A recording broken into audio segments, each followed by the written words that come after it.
اسلام سے نہ بھاگو، راہ خدا یہی ہے. Our Muslim friends allege that Mirza Ghulam Ahmad alayhi salam wrote abusive words for Jesus alayhi salam, and that since he did this, he could not be from Allah. This is one of the methods they use to misguide pure-hearted people from joining our community. The fact of the matter is that Mirza Ghulam Ahmad alayhi salam said the following: "We inform our readers that our belief concerning Jesus is extremely noble. We most sincerely believe that he was a true prophet of Allah, and he loved him. As the Holy Quran tells us, we hold firm faith that he most sincerely believed in our Lord and our Master Prophet, Muhammad Mustafa, may peace and blessings of Allah be upon him for his salvation, and that he was one of the hundreds of obedient servants of the law of Moses. Therefore, we hold a great esteem for him in accordance with his exalted status." Nurul Quran, Part 2 of Rohani Khazain, Volume 9, page 374. Now let's read what Maulvi Ali Hassan writes in his book, and reflect a bit on your own pathetic condition. God forbid, in the genealogy of the mother of Jesus, you yourself admit of acts of adultery on 2 occasions, page 73 of Istifsar, quoted with Genesis chapter 38 verses 12 through 29, and Matthew chapter 1 verses 3 and 4, and Samuel chapters 11 and 12. Now we see another allegation of Maulvi Ali Hassan. He writes in his book, "The religion and faith of them, the Christian Padris, is that God, having become a fetus in the womb of Mary, nourished himself for months with menstrual blood. Then he grew into a shapeless lump from the clot of blood. Later, from this shapeless lump, he grew into flesh and bones. Then he came out of her vaginal tract, excreted urine and feces. On becoming of age, he became a disciple of his own servant John the Baptist, and at the end he remained in hell for 3 days, having been cursed by God." Pages 350 and 351. In chapter 11, verse 19 of the first Gospel of Matthew, it's written that Jesus was a glutton and a wine drinker. This is page 353. See Matthew chapter 11, verses 18 and 19 for the verse. Now let's see who this Maulvi Ali Hassan is and how well known he is in the subcontinent of India. As we will find, he wrote the first book on Radd-e-Isayat, which is the refutation and the destruction of Christianity. دلی کی شاہی مسجد، اس کی سیڑھیوں پر پادری کھڑے ہوتے اور challenge ہوتے تھے، اور نہ صرف یہ کہ چیلنج ہوتے تھے بلکہ حضرت محمد رسول اللہ صلی اللہ علیہ وسلم کے خلاف پھر وہ جو بولتے تھے. یہ وہ سمے تھا، پتہ ہے یہ حال تھا. یہ میرے ہاتھ میں جو کتاب ہے یہ رد عیسائیت پر اردو زبان کی پہلی کتاب ہے. رد عیسائیت کے موضوع پر یہ اردو زبان میں پہلی کتاب ہے، مولانا آل حسن موہانی رحمۃ اللہ علیہ کی لکھی ہوئی. Now I will share the story of a certain Maulana Rahmatullah Karanvi Sahib who was born in 1818 and by 1854 debated the top Christian preacher in India. His name was Karl Fander. Maulana Rahmatullah Karanvi Sahib wrote several books of which most can be found in Makkah, which was his final resting place. Today we will be sharing some portions of his book, Izal-i-Ham. In his books, he gives the strongest of replies to the Christian allegations against the Prophet Muhammad sallallahu alaihi wasallam. Maulana Sahib is revered in India, Turkey, and Arabia for his defense of Islam against the Christians. However, even after abusing Jesus openly in his book, no Muslim accuses him of blasphemy against Jesus alayhi salam. He used the method of ilzami jawab by quoting or talking about the Jesus of the Bible. He did not do this because he hated Christians. He did this to refute their allegations against the Holy Prophet Muhammad sallallahu alaihi wasallam. One of the most famous debaters of our time, Mr. Ahmadidat, says that without this book, Izhar al-Haq, he would not have been able to debate against the Christians, that this book changed his life. This book was written by Maulana Rahmatullah Kiranvi at the behest of the Ottoman Sultan. Now, let's see what Ahmadidat has to say about this book.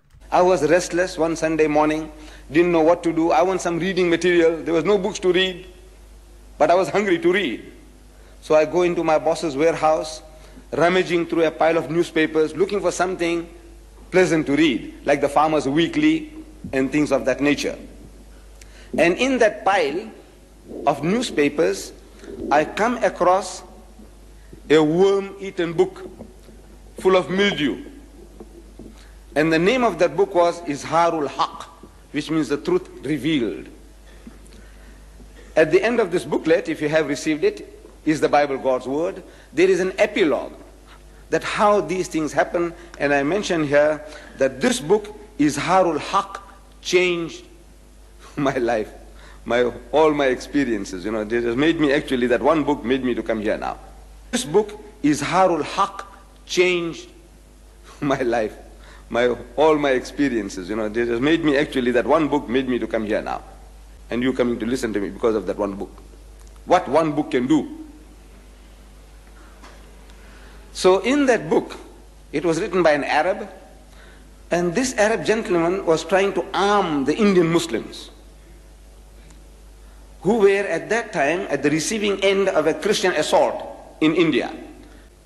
So he said, if we can convert these people, if we can make them to turn the other cheek, you know, we can rule India for 1,000 years. So they started pouring in the missionaries, like frogs in the rainy season, into India. And they started mastering our language and wanting to debate with the Muslims. At first the Muslims were reluctant. You know, these are our rulers now. They have conquered us. And if we debate with them, you know, they might put us in jail, Robben Island, something like that. So he says, man, leave it out. But now since they started learning our language and challenging us in our mother tongue, the Muslims were forced to accept the challenge. And Maulana Abdul Aziz of Delhi, this is I'm reading in the book, which made everything interesting to me, which brought me here. That Maulana Abdul Aziz of Delhi, he was forced to accept the challenge. It was a certain reverend founder who was the head of that movement, missionary movement. And according to the appointed time and date, the debate started. Now that we have heard from Ahmadidat, let's see what Dr. Israr has to say about Maulana Rahmatullah Kiranvi Sahib.